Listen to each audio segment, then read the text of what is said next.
are Vampire Coast Bombers delivering the flame in Tides of Torment. Bombers are an all-or-nothing unit. You are either going to wreck or do next to nothing. This is a specialized unit that ranges from almost impossibly powerful for its cost to doing basically zero. The stats aren't everything, but let's look at them to better understand this unit and destroy landlubbers. Recruited for 450 gold and 113 upkeep, the hard requirement is the second tier of the gunnery mob building, be it at a land settlement or from shipbuilding. You may get some from better raised dead pools, but definitely not from the worst among them. On Ultra, you get 120 entities with 7,560 health between them. That sounds like a lot, but compared to 12,000 and 160 entities to share it, it's not. As a pure meat shield, it will last a little bit, but don't overestimate its utility for that role. Armor starts at a mere 15, leadership comes at a miserable 35, speed at a miserable 23, charge speed a miserable 26. Melee attack begins at a miserable 14, attack interval and only slightly indecent 4.4 seconds, no splash damage. That's for the grenades. Melee defense begins at 6. That's pretty bad. Zombies without nades, bad. Weapon strength 15 is split base 13 and armor piercing 2, which is miserable. Charge bonus 7 is half decent and only half considering the misery, and mass is 19. Now, let's get to the fun part. Ammunition begins at 5. Staggered fire will reduce the speed at which this runs dry, so you should try and view it as 5 times 120 entities. In long battles, this unit will run dry soon, but otherwise might not easily. Range is a mere 55 meters. Missile strength is officially 16, and each attack here is flaming, which is rare in the faction unless you are serving under a Firestarter lore.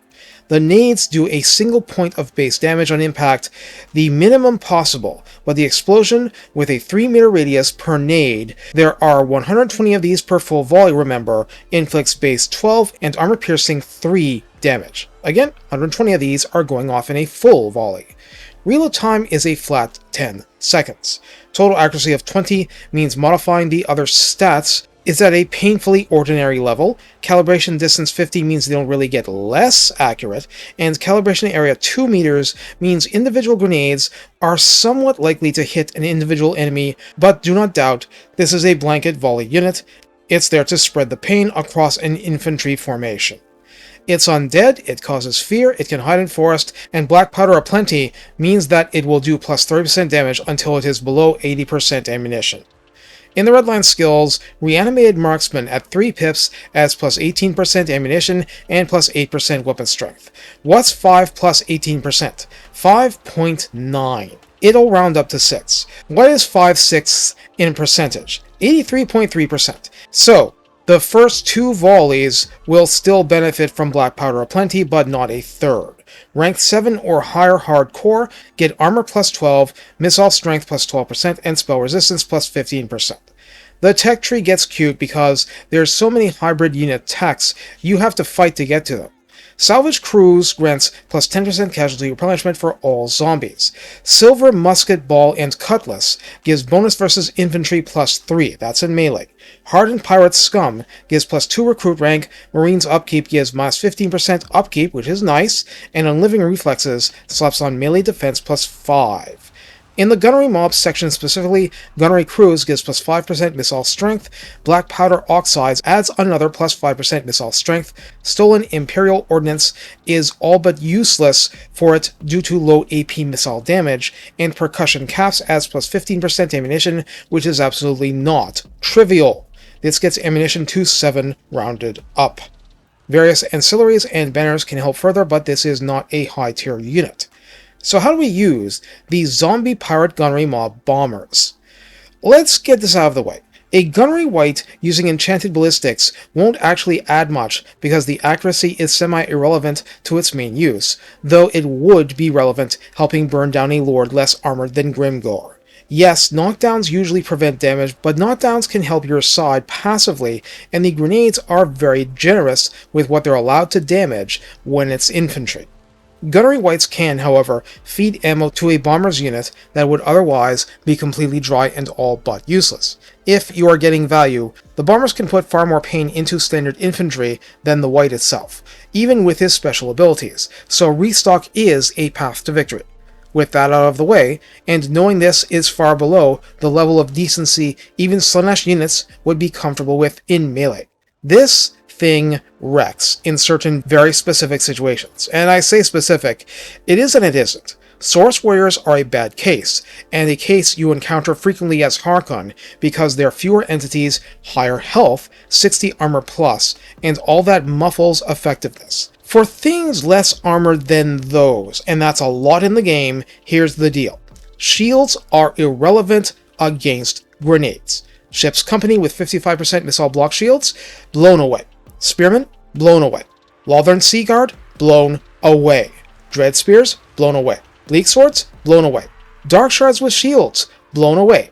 Empire Free Company, blown away. Flagellants, wow, that's one super ugly matchup. Old Ones forbid, you brought skink infantry, by the way. Clan Rats will be shredded. Dryads should muffle this from armor and fewer entities, but fire weakness counters that to a small degree. So there's an awful lot in factions that are very annoying to fight that gets wrecked by bombers that other units of yours will not wreck, at least they will not wreck them fast. Lothern Sea Guard, melee defense in the 50s, easy. Those shields make your pistols and handgunners feel like they're firing rubber bullets. Bombers utterly destroy them. Now, the difference between using them on Noblars and Ogres is night and day, and the unit itself is crushingly slow. It isn't actually fire whilst moving, though it can fire instantly when stopping with a valid enemy in range, so repositioning is not the big chore it can be with some others. And of course, the melee is horrific. So, this is a hot or cold unit, hot grenades and cold disappointing swords, but the damage they can do without magic, without mortars, without Queen Beths, to certain kinds of very thorny enemies, especially anti-large opponents able to shred the monsters that are your real melee in the faction, this is good stuff. Also, we covered a similar thing with the Marauder Hunters with axes. There is no law that says you cannot line bombers up directly behind deckhand mobs, as in melee zombies. There's a minimum chucking distance that works in your favor here, and that doesn't work in your favor if enemies can get to melee range, because unlike pistols in guard mode, you have a hard time getting the grenades off.